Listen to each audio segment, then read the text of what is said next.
नमस्कार। बिहार चुनाव संपन्न हो चुका है और उसके परिणाम भी सबके सामने आ चुके हैं। सबको मालूम है कि कौन हारा, कौन जीता, कितने से हारा, कितने से जीता और क्या-क्या हुआ। इस पे हम स्टूडियो में बैठ के इस पे चर्चा करेंगे। हमारे साथ सोशल संवाद के संपादक शशि भूषण मौजूद हैं। इनसे हम कुछ बातें करेंगे, समझेंगे वो भीतरी बातें जो आमतौर पे तैर नहीं रही हैं, बल्कि वो छुपी हुई हैं। उसका थोड़ा-सा हम लोग राज-फास करेंगे, उस पे विवेचन करेंगे और उसको हम समझेंगे। मैं पहले जानना चाहूँगा शशि भूषण जी कि आप जो बिहार में जो किसी की भी जीत हुई, किसी को हारना था, किसी को जीतना था, लेकिन अगर कोई जीता या फिर अप्रत्याशित जीत ही हुई, तो आपका नज़रिया क्या है? आप कैसे देखते हैं? ये किसी की जीत नहीं बल्कि एनडीए की जीत हुई, इस बात को मानना होगा कि भई वहाँ नीतीश और जो मोदी जी की जोड़ी थी, जो गाना चल रहा था कि भई नीतीश और मोदी के जोड़ियाँ हिट हुई, वो हिट हो गई है। इस बात को हमें एक्सेप्ट करना होगा। दूसरी तरफ ये है कि जीत के कई ऐसे फैक्टर हैं और हर कोई अपने ज़रिए जो है वो फैक्टर को समझाने की कोशिश कर रहा है। कुछ लोग जातीय फैक्टर के हिसाब से समझा रहे हैं कि देखिए 10% जो है स्वर्ण आ गया था। इसके अलावा पिछ दलित जो है वो आपका एनडीए के साथ था। इसके साथ जो है पासवान मतलब राम चिराग पासवान आने से वो हो गया, मांझी जी के आने से पूरा मांझी समाज जो है मुसहर समाज आ गया। तो और उपेंद्र कुशवाहा से भई कोरी कुर्मी सब आ गए। तो वो जातीय समीकरण लोगों ने दिखाया कि भई ये जो है एक बड़ा कॉम्बिनेशन बन गया था अ, एनडीए के साथ। तो एक जातीय समुदाय ज़्यादा से ज़्यादा जो है एनडीए के साथ था। दूसरी तरफ कह रहे थे कि भई महागठबंधन के साथ जो है, जो एमवाई समीकरण है, वो भी कहा जा रहा है कि इस बार यादव वोटर ने उसमें भी टूट लगा। जिसे आपने देखा कि सीमांचल में एआईएम की जो है 5 सीटें आ गई। तो वहाँ आप कह सकते हैं कि जो मुस्लिम समाज का वोट है वो एआईएम के साथ गया। मतलब वहाँ भी ये हुआ। एनडीए के साथ आप देखिए कि वहाँ आपके आरजेडी के ज़्यादा से ज़्यादा यादव विधायक लोग आ रहे हैं और एनडीए में लोगों ने जीत कर आया है। तो आपको मानना होगा कहीं न कहीं जो है एनडीए को यादव ही ने वोट दिया है। तो एक जातीय अगर इसलिए कि बिहार के हर चीज़ों को जातीय समीकरण के आधार से देखा जाता है, तो ये कहा जा सकता है कि एनडीए ने जातीय समीकरण को साधने में वो आगे रहा। उनके पास पार्टियाँ ज़्यादा रहीं। आप देखिए उनके पास उपेंद्र कुशवाहा, उनके पास जो है चिराग पासवान, बीजेपी भी अपना अंदर पार्टी के अंदर सब कर रहे हैं, उनके पास नीतीश कुमार। तो उन ज़्यादा से ज़्यादा जो है जातीय समीकरण एक तो उनके पास रहा और दूसरा जो सबसे बड़ा फैक्टर कहा जा रहा है कि भई चुनाव आयोग की भूमिका को लेकर कि चुनाव आयोग ने वोट को एक तरीके से अपने पक्ष में करने के लिए सत्ता पक्ष को खुली छूट दे दिया कि आप जैसे भी जिस तरीके से भी अगर वोट को अपने पक्ष में ला सकते हैं, तो लाइए। और चुनाव की घोषणा के बाद भी सबसे बड़ा सवाल उठ रहा है कि भाई जिस तरीके से आपने महिलाओं को 10,000 रुपया उनके खाते में वोट के दौरान आपने ट्रांसफर किया और अगर 25 लाख महिलाओं को ट्रांसफर किया गया और आपका लक्ष्य था 1 करोड़ से ज्यादा महिलाओं को खाता में पहुंचाना, तो सबसे बड़ी बात थी कि अगर किसी गांव में 10 लोगों को मिला और बाकी अगर वहां पर 50 लोगों महिलाओं को नहीं मिला, तो भला बोला गया है कि देखिए अगर नीतीश जी की सरकार रही तो देखिए अभी चुनाव से पहले 10 लोगों का मिला है, आप भी फॉर्म भरेंगे तो बाकी 40 लोगों को और भी आएगा। और गांव घर का आप समझते हैं कि वहां आप कितना भी सोशल मीडिया और ये कर लें, अखबार कर लें, लेकिन वहां माउथ पब्लिसिटी बहुत ज्यादा चलता है। बिल्कुल, बिल्कुल। सामने वाले को क्या हुआ, उनको फलानमा को मिल गया तो हमको भी मिलना चाहिए, वो समीकरण चलता है। तो हमें लगता है कि वो भी एक बड़ा फैक्टर काम किया। और इसके अलावा आप पिछले कुछ चुनावों को आप देख लीजिए। महाराष्ट्र, मध्य प्रदेश से मैं इसकी शुरुआत कर रहा हूँ। पिछले दिसंबर में मध्य प्रदेश और छत्तीसगढ़ की चुनाव हुआ था। मध्य प्रदेश में सब किसी ने मांग कर चला था हर समीकरण की छत्तीसगढ़ में जो है कांग्रेस की फिर से सरकार आ रही है। बम्पर एग्जिट पोल तक भी दिखाए थे। मध्य प्रदेश में सबने कहा था कि बीजेपी की सरकार जा रही है, इसलिए कि लगातार वहां पर शिवराज सिंह चौहान मंत्री थे। लेकिन आप देखिए कि जिस तरीके से वो लाडली योजना उन्होंने खाते में पहुंचाकर और फिर से सरकार बना लिया था, बीजेपी को भी विश्वास नहीं था। तो डायरेक्ट कैश ट्रांसफर जो बेनिफिट है, ये तो अब पिछले कई चुनावों से आजमाया हुआ है कि भाई इससे बेनिफिट मिल रहा है। महाराष्ट्र में बीजेपी ने वो किया। हाँ, आप दिल्ली के अंदर आप देखिए कि उसी पर बीजेपी की ये हो गई। अगर केजरीवाल जी को अगर एलजी फाइल नहीं लटकाते, केजरीवाल का अगर वो भी अगर कैश ट्रांसफर कर दिए होते, तो हमें लगता है कि वो दिल्ली में कोई उन्हें हरा पाता। तो आप यहाँ पर झारखंड के उदाहरण देख लीजिए।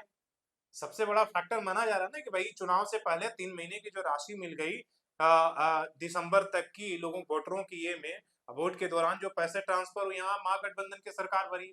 अभी घाटशिला का एग्जाम्पल आपके साथ है कि किस तरीके से मैया योजना छठ और के नाम पर जैसे ही जो है वोट से 1-2 दिन पहले मिला, कैसे वहां पर सबसे बड़ा मार्जिन से जेएमएम ने जीता।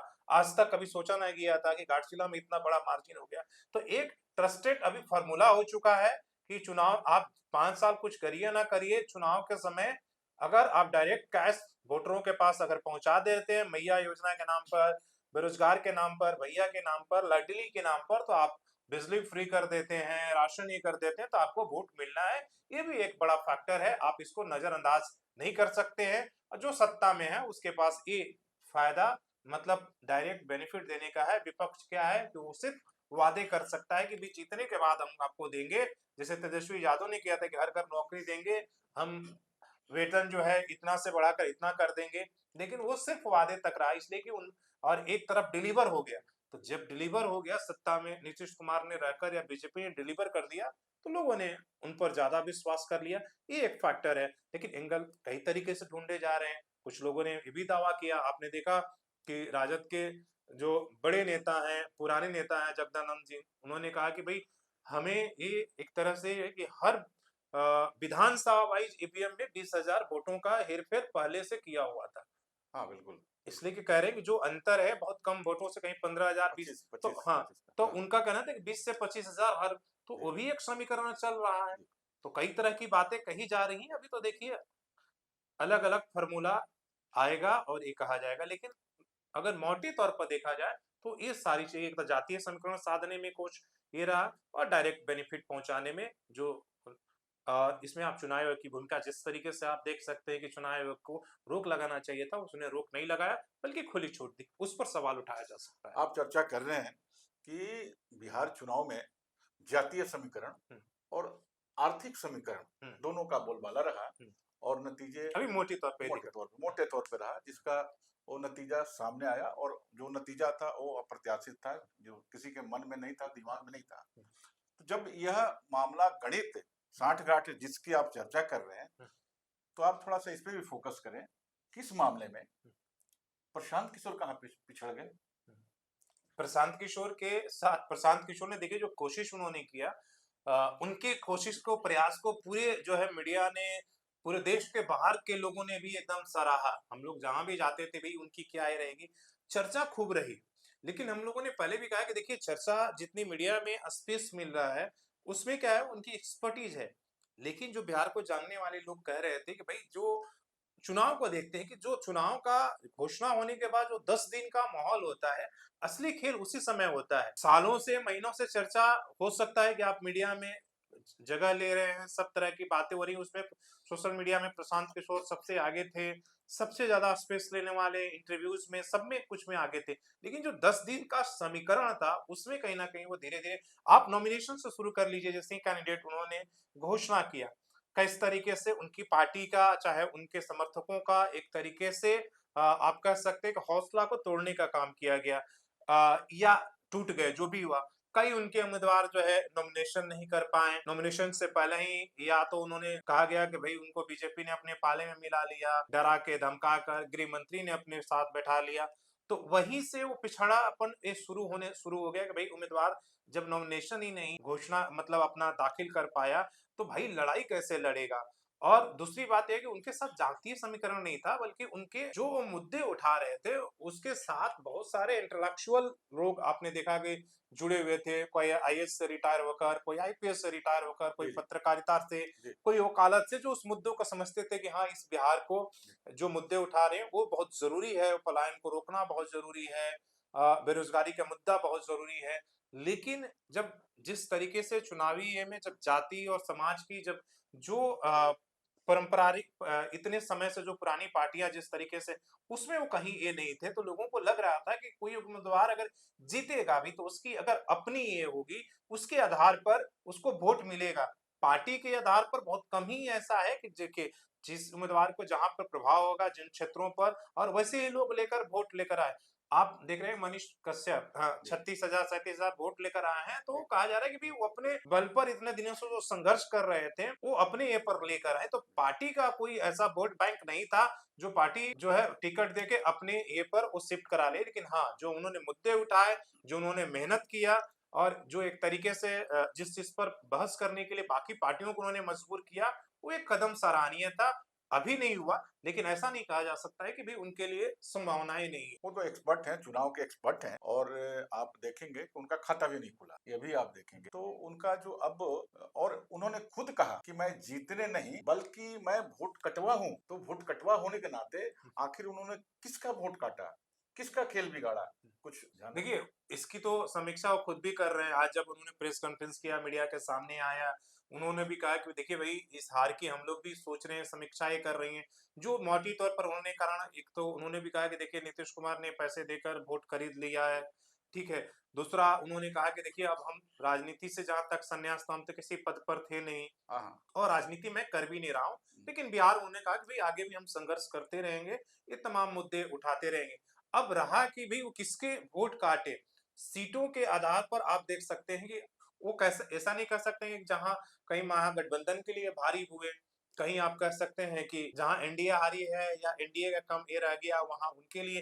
तो मैंने जैसे कहा कि उनका कोई वोट बैंक नहीं था, जैसे बाकी पार्टियों के लिए वोट बैंक था कि रामविलास जो चिराग पासवान उनके साथ एक वोट बैंक है, मांझी के साथ, मुकेश सहनी के साथ, सबके साथ अपनी जाति और समाज जुड़ा एक वोट बैंक है।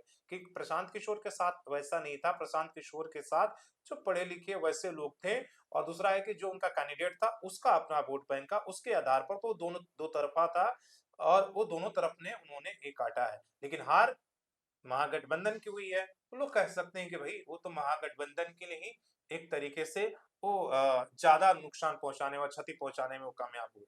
हम वोट बैंक की बात कर रहे हैं, तो एक चीज और जानना चाहेंगे कि आपने ध्यान दिया होगा कि आरजेडी को सीटें कम मिली है लेकिन वोट प्रतिशत सबसे ज्यादा है। कैसे आप आकलन करते हैं? देखिए, ये भी उस दिन से ही, जिस दिन से रिजल्ट आया है, उस दिन से ही पूरा एक तरीके से ये बातें कही जा रही है कि भाई देखिए 1 करोड़ कुछ लाख उनके वोट आए हैं, जबकि बीजेपी के पास जो है 1 करोड़ कुछ ही, मतलब कम, मतलब बहुत वोटों का अंतर है लाखों में। तो उनकी सीट ज़्यादा कैसे आ गया? तो सबसे जो बेसिक चीज़ें हैं कि देखिए बीजेपी जो है और जो जदयू, वो लोग 100-102 सीटों पर लड़े थे, और कहाँ आरजेडी 143 सीटों पर। जो ज़्यादा सीटों पर लड़ेगा, तो वोट तो ज़्यादा ही लेकर आएगा ना, उसका वोट तो ज़्यादा होगा। तो लोग उसके आधार पर एक सोशल मीडिया पर कन्फ्यूजन पैदा करने के लिए, भ्रम पैदा करने के लिए, और हार का कारण और ईवीएम को एक तरीके से ये करने के लिए जो है इस तरह के समीकरण को दिया जा रहा है। लेकिन सबसे बेसिक जो चीजें हैं कि भाई बीजेपी और जो जदयू थी उन्होंने 102 सीटों पर ही लड़ी थी, जबकि जो आरजेडी है वो 143 सीटों पर लड़ी थी। तो आप जो ज्यादा सीटों पर लड़ेगा और 10-10 हजार या 15,000 वोटों से हारेगा, तो मान के चलिए कि उसके पास तो वोट बैंक ज्यादा होंगे ना, वोट की संख्या ज्यादा होगा। लेकिन वोट की संख्या के आधार पर तो हमारे यहाँ बिहार ही नहीं, और हर सीट पर कितना किसको मिलेगा उसके आधार पर हार और जीत और सीटें मिलती है। अब मान लीजिए यहाँ अब आप कह सकते हैं कि कई जगह आपने देखा कि कोई 1 लाख वोट भी लाकर हार जाता है, और कहीं 70,000 में भी रिजल्ट हो जाता है। तो भाई वो तो वोटों का बंटवारा और वोटों विधानसभा में वोट कुल कितना है उसके आधार पर हो रहा हुआ ना। 55,000 में भी किसी को जीत हो जा रहा है, और किसी का 1 लाख में भी हार हो जाता है। तो उसके आधार पर कि वोटों का बंटवारा कितने लोगों में हुआ और सबसे ज्यादा वोट किसको आया। तो वहां 143 सीट और ये है। तो ये आप बाकी तमाम तरह के सवाल आप उठा सकते हैं जो अभी इलेक्शन कमीशन के नीतियों को लेकर है, ईवीएम को लेकर है, ये तमाम सारे सवाल की गुंजाइश है। एसआईआर को लेकर देखिए चुनाव घोषणा होने से पहले ही आपने ये सारे सवाल उठाए। लेकिन बेसिक सवाल है कि सारी चीजों को होने के बावजूद भी अगर आपको है कि भाई निष्पक्ष चुनाव नहीं हो रहा है, बड़ा बेसिक सा सवाल है कि अगर निष्पक्ष चुनाव नहीं हो रहा है, ईवीएम हैक हो जाता है, फिर भी चुनावी प्रक्रिया में फिर पार्टियां अगर ये जान रही हैं, कई लोगों ने कहा, आप संजय सिंह को लगातार आप आदमी को सुन रहे थे कि वो लगातार वो कह रहे थे चुनाव से पहले कि देखिए बिहार का चुनाव निष्पक्ष नहीं हो सकता है, निष्पक्ष हो ही नहीं सकता है, आप कितनी भी कोशिश। तो जब आप जान रहे तो आप चुनावी प्रक्रिया में जब तक आपको लगता है कि निष्पक्ष नहीं हो जाता है, तब तक क्यों हिस्सा ले रहे हैं? आप अपनी मांग पर रिजिड रहिए, या तो विपक्षी कि भई हम अगर ईवीएम पर शक है, तो हम बैलेट से ही वोट कराएँगे। तो आप एक तरह से चुनावी प्रक्रिया में हिस्सा भी लेंगे, बैलेट पर अड़े भी नहीं रहेंगे, और एक तो इसका अस्थायी समाधान क्या होगा? ये सिर्फ़ बस ऐसी चलती जाएगी, चुनाव दर चुनाव, कहीं पर विपक्ष की जीत हो जाएगी, कहीं फिर सत्ता पक्ष का ये हो जाएगा, और फिर ये मुद्दा इसी तरीके से, अगर सचमुच में लगता है कि भई लोकतंत्र के लिए भी हम खतरा है, उसमें गड़बड़ी हो रही है, विपक्ष कह रहा है लगातार राहुल गांधी संविधान बचाओ, लोकतंत्र बचाओ, तो अगर है तो फिर एकजुटता के साथ आपको इस बात को लेकर, अपनी माँग को लेकर, हमें लगता है कि आप खुद ही कन्विंस नहीं रहेंगे, उस पर रिजिड नहीं रहेंगे, चुनावी हिस्सा में अगर हिस्सा प्रक्रिया में हिस्सा भी लेते रहेंगे और चुनाव लड़ते भी रहेंगे, और फिर इस तरह का रिजल्ट आएगा, तो फिर तो हमें लगता है कि वो फिर किसी तरह का फिर आपका तर्क जो है वो लोग मानेंगे नहीं। अच्छा, एक सवाल और आपसे करेंगे। सरकार तो बन रही है, कैसे बन रही है? क्या समीकरण है? इस देखिए पे कैसे सोचते हैं आप?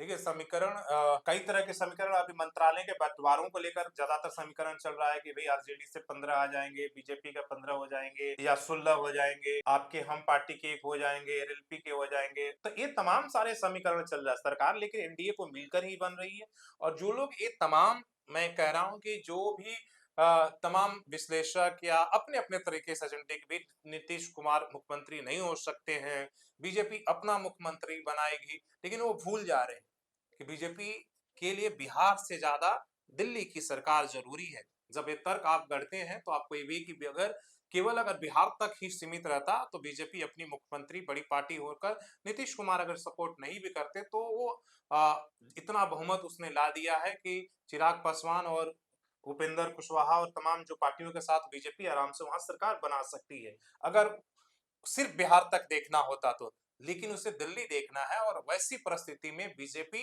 नीतीश कुमार को ही मुख्यमंत्री बनाएगी, उसके लिए बिहार से ज्यादा जरूरी दिल्ली है। और फिलहाल ऐसे हालात नहीं है, वो नीतीश कुमार की पार्टी को छोड़कर अपना मुख्यमंत्री प्रेजेंट करने के लिए, इसलिए कि वहां आपको पता है कि दिल्ली में जो सरकार है वो नीतीश कुमार और चंद्रबाबू नायडू के सपोर्ट से चल रही है। इसलिए आप इस तरह का भ्रम जो कह रहे हैं, और उसमें कई दर्शक के सवाल पूछते हैं, क्या ऐसा हो सकता है क्या कि नीतीश कुमार, तो भाई ये आप इस समय इस तर्क को भूल जाते हैं कि अभी कोई ऐसी संभावनाएं नहीं, भविष्य में क्या हो सकता है ये नहीं कहा जा सकता, लेकिन फिलहाल बीजेपी ऐसा कुछ भी नहीं करने जा रही है। हमें लगता है कि नीतीश कुमार को आगे करके ही सरकार को सिर्फ चलाएगी, पीछे से चलाएगी, अपनी शक्ति तमाम उसमें पास रहेगी, लेकिन हमें लगता है कि फिलहाल ये रहेगा, उसमें कहीं कोई ये नहीं होगा, ये अभी सिर्फ हवाबाजी करने की बातें हैं। आपने एक चर्चा सुनी, और हम मान के चलते हैं कि राजनीति में ना कोई अस्थाई दुश्मन होता है और न ही दोस्त होता है। जिस जिसकी आप चर्चा कर रहे हैं, तो एक केंद्र की मजबूरियां हो सकती हैं, क्योंकि साठगांठ की मजबूरी है, मात्रा की मजबूरी है, अंकों की मजबूरी है। लिहाजा सरकार नीतीश कुमार की बिहार में बन रही है, कहीं और कोई शक नहीं है। कोई शक नहीं है, और यह समीकरण चलेगा, जब तक चलेगा तब तक चलेगा। शुक्रिया धन्यवाद। आप सबका, शुक्रिया आपका। धन्यवाद।